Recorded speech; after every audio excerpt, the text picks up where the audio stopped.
មកដល់កូនសម្លាញ់មាសឪពុកសូមឲ្យកូនប្រើប្រាស់ពេលវេលាឲ្យបាននៅប្រយោជន៍ច្រើនជាទីបំផុតក្នុងជីវិតរបស់កូនពេលទំនេរសូមឲ្យកូនចាប់សៀវភៅនេះយកមកអានហើយចាំទុកនៅសេចក្តីនីមួយៗផងពេលមានទុកសូមឲ្យកូនពិចារណាតាមការណែនាំរបស់ពុករបស់ឪណានៅក្នុងសៀវភៅនេះឯងពេលនឹកអាល័យសូមឲ្យកូនអាននៅសៀវភៅនេះដូចជាបាននៅក្បែរម៉ែឪដែរពេលបានសុខសូមឲ្យកូនចាប់សៀវភៅនេះមករីករាយសប្បាយជាមួយឪពុកម្ដាយនិងមានសេចក្តីសុខជាមួយគ្រួសារក្រុមគ្រួសារពេលកូនមានបញ្ហាសូមឲ្យកូនប្រឹក្សាជាមួយឪពុកម្ដាយតែបើឪពុកម្ដាយមិននៅទេសូមកូនប្រឹក្សាជាមួយសៀវភៅនេះចុះសៀវភៅនេះគឺល្អសម្រាប់អត្ថបទសៀវភៅនេះកូនមានឪពុកគឺជាសៀវភៅមួយដ៏មានតម្លៃសម្រាប់យើងជាយុវជនដែលរៀបរៀងដោយលោកគ្រូអគ្គបណ្ឌិតបុត្រសវង្សសម្រាប់ជាធម្មទានពេលខ្លះទៅយើងមានសៀវភៅ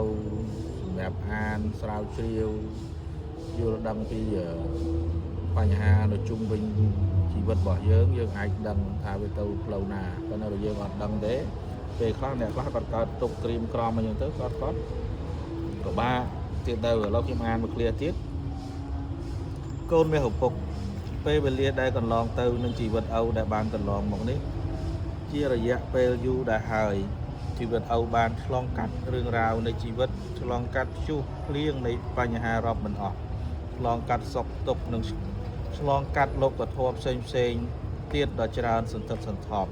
កូនស្ងួនមាសឪពុកអើយជីវិតរបស់មនុស្សគ្រប់រូបគ្រប់នាមនឹងថាមានល្អអាក្រក់ឡើយជាទីបំផុតនៃជីវិតទាំងអស់ត្រូវធ្លាក់ចុះក្នុងចាស់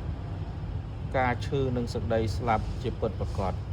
នៅក្នុងជីវិតនៅក្នុងពេលណាក្នុងរយៈពេលនៃជីវិត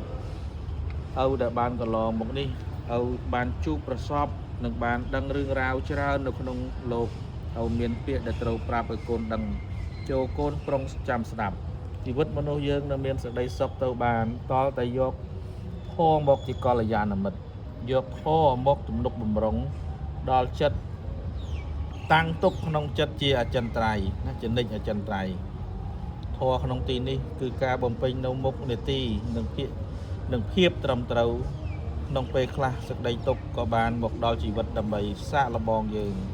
បើយើងមានសេចក្តីអត់ធន់ច្រើនប៉ុណ្ណាសេចក្តីសម្រេចក៏នឹងមានច្រើនប៉ុណ្ណោះដែរ